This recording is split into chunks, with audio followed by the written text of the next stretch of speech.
El último tema que vamos a ver entonces es la Guerra Fría en Latinoamérica. En Latinoamérica siempre ocurre un común denominador cuando se habla de la Guerra Fría. Tenemos personas que apoyan al socialismo, en este caso también de una forma comunista, con la Unión Soviética, con personas que apoyan en este caso al capitalismo. Pero aquí es muy importante acotar algo. Estados Unidos se da cuenta de que Latinoamérica tiene un montón de recursos naturales, fronteras naturales que le sirven para sus intereses, pero no puede llegar a derrocar a esos gobernantes que no los apoyan con su ejército, porque sería violar sus mismas doctrinas que ellos mismos estaban enarbolando desde su país. En este caso se apoyaron con una doctrina que se llama la doctrina Truman, la cual busca frenar por completo la influencia que tiene la Unión Soviética con los países de Latinoamérica.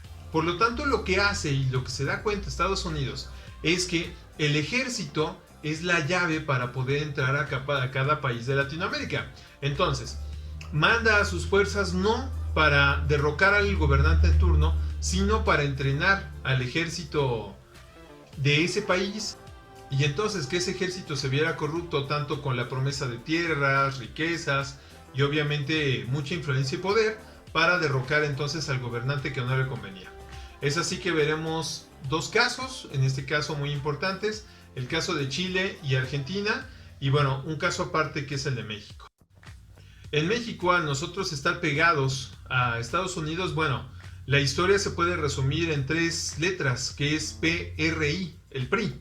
En este caso, vemos cómo después de las guerras, de la Segunda Guerra Mundial y particularmente también después de la Guerra de Vietnam, la economía mexicana fue cayendo tras una serie de tremendas decisiones que van obviamente en pro de la corrupción, y entonces el peso va cayendo con cada una de esas decisiones. Desde con Luis Echeverría hasta con Carlos Salinas de Gortari, el tipo de cambio llegó a 1,200 por dólar. Es curioso cuando hablan de una posible Venezuela, cuando el caso de Venezuela pues ya nos pasó un poquito a nosotros. Pero bueno, en este caso empecemos con Chile y con Argentina.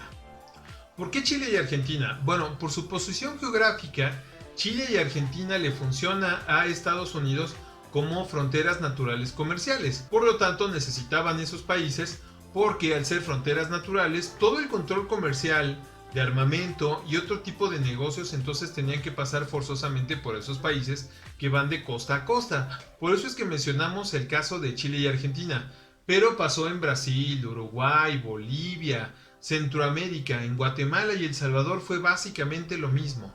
Una persona puesta por Estados Unidos corrompe al ejército y entonces el ejército da un golpe de estado para poder derrocar a esa persona del poder y establecer un gobierno dictatorial. Bueno, entonces aquí tenemos el mapa de Sudamérica y lo dividimos entonces con banderitas para que se entienda un poco mejor. Entonces, los casos que veremos son el caso de Chile, que está aquí en la costa, junto con Argentina, y Uruguay y Brasil. Bueno, Uruguay y Brasil compartiendo el mismo destino que Argentina, justamente por la tendencia que les acabo de explicar. Bueno, resulta el caso de Chile, entonces va de 1969 hasta 1973, que es donde empieza el gobierno de un tal Augusto Pinochet, que ahorita vamos a ver. Bueno, como les decía, este es el país de Chile. También lo quiere Estados Unidos por ser una frontera natural, porque está pegado a Argentina, porque todos los productos que llegan del sur entonces tienen que pasar también por Chile.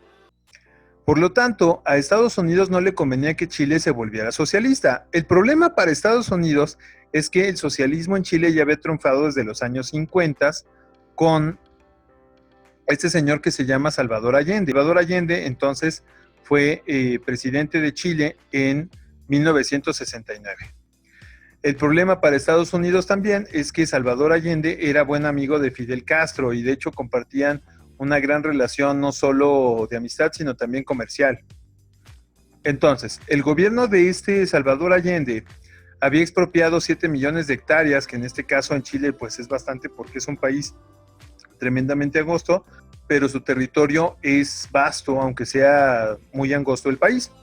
Entonces, esas hectáreas que se habían expropiado hacia los gringos se distribuyeron a cerca de 40,000 familias en Chile, distribuidas en cooperativas para que la gente entonces pudiera sembrar, para que la gente pudiera tener que comer y obviamente salir adelante. Claro, esto sin el auspicio o los intermediarios gringos que antes estaban.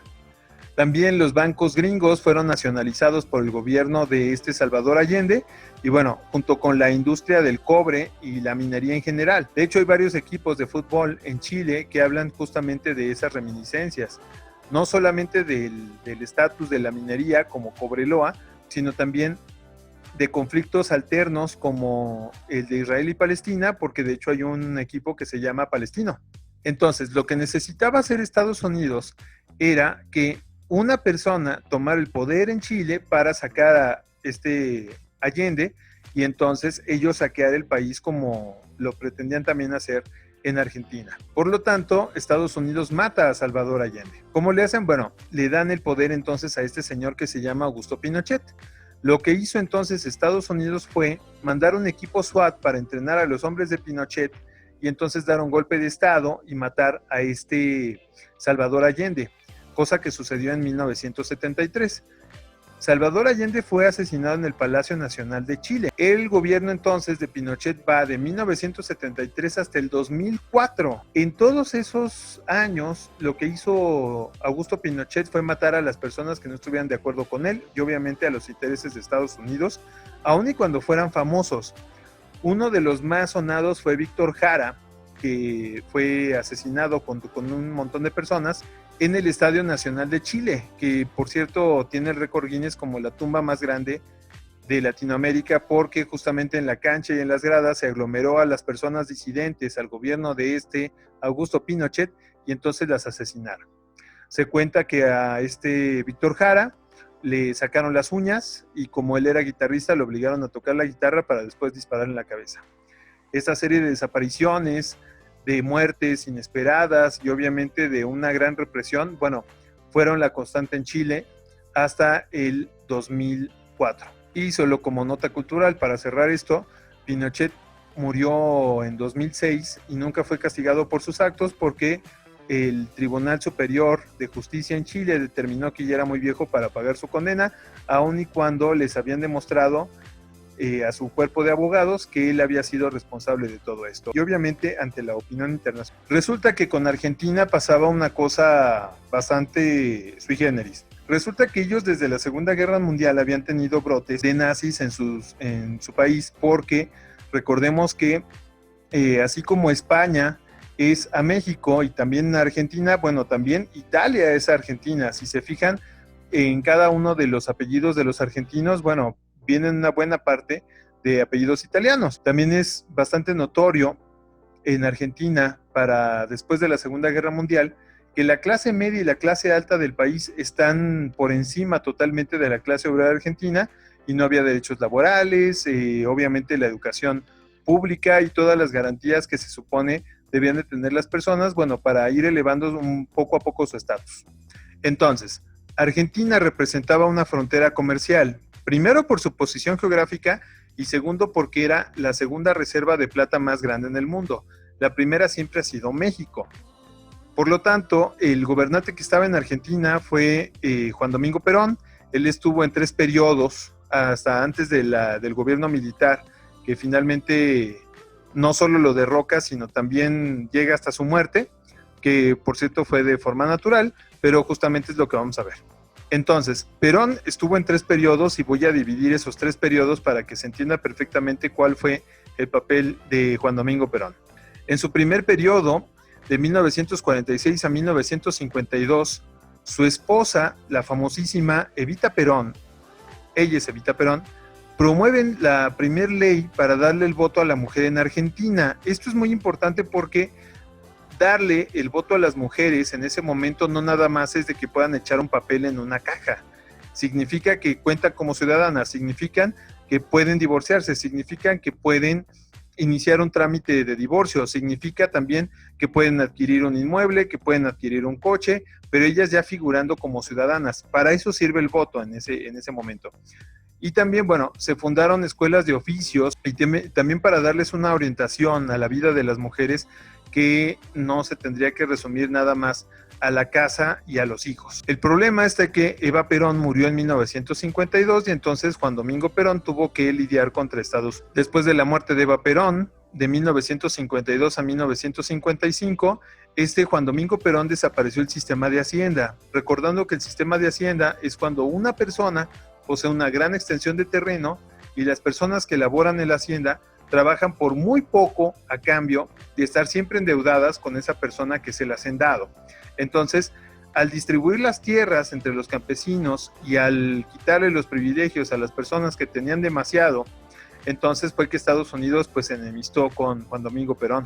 También se creó el contrato colectivo de trabajo y creó un fondo de jubilaciones. Todas las cosas que los países de Latinoamérica empezaron a copiar, México también lo tuvo de una forma eficiente y muy palpable, pero bueno, en la actualidad es cuando las han quitado a los gobiernos capitalistas desaforados, basados en el modelo de Estados Unidos, pues obviamente no les convienen las ventajas sociales. También se decretó una ley de igualdad porque, bueno, en Argentina siempre había una tendencia discriminatoria y racista hacia los morochos. Los morochos, y aquí lo tenemos con la selección argentina, son todas las personas que tienen cabello negro y que no son arios, como muchas personas querían diferenciarse entre los blancos y los morenitos en Argentina. Entonces, para no decir morenito en Argentina, bueno, se les dice morochos. Las personas entonces sufrían una constante discriminación justamente por su color de piel o a veces hasta por el cabello. Y entonces, bueno, Juan Domingo Perón lo que hace es promover justamente la igualdad entre las personas blancas. Entonces, cuando Estados Unidos vio justamente esas ventajas sociales que estaba dando Juan Domingo Perón, se preparó para derrocarlo. Por lo tanto, para el segundo mandato, que debía de ser de 1952 a 1958, se derrocó a Juan Domingo Perón el 16 de septiembre de 1955. Obviamente no llegó a cumplir su mandato completo, entonces tuvo que refugiarse en Venezuela, en Panamá y en España. En ese ínter, mientras no estuvo Juan Domingo Perón en el poder, la Junta Militar dejó que se extrajera entonces los recursos de Argentina. Y bueno, ¿por qué se llama Argentina? Resulta que el nombre de Argentina viene de lo que es una mina argentinífera. Cuando decimos la mina argentinífera, es que se supone que sacan plata. Por eso muchos de los equipos de fútbol tienen su nombre y aparte tienen que ver con algo de La Plata. Estudiantes de La Plata, Gimnasia y Esgrima La Plata, River Plate, etcétera. Perón regresó entonces a Argentina para completar su tercer periodo de 1973 a 1977, pero se murió completamente anticlimático en 1974. Y tomó el poder este señor que les muestro, que se llama Jorge Rafael Videla, que de 1976 hasta 1983 con sus sucesores, bueno, estaban totalmente al servicio de Estados Unidos y eliminaron a todas las personas que no estaban de acuerdo con ellos. El régimen de la Junta Militar en Argentina fue tremendo. Desaparecieron un montón de gente y todavía esa cicatriz no cierra. Basado entonces en un gobierno militar, justamente después de esos golpes de Estado, vemos que los militares se instauran en el poder, obviamente eliminando a las personas que no están de acuerdo con ellos. Y en muchos de los casos, legalizando el saqueo de Estados Unidos de sus propios recursos naturales y ellos mismos también llevándose una cuajada, llevándose una cortada del pastel.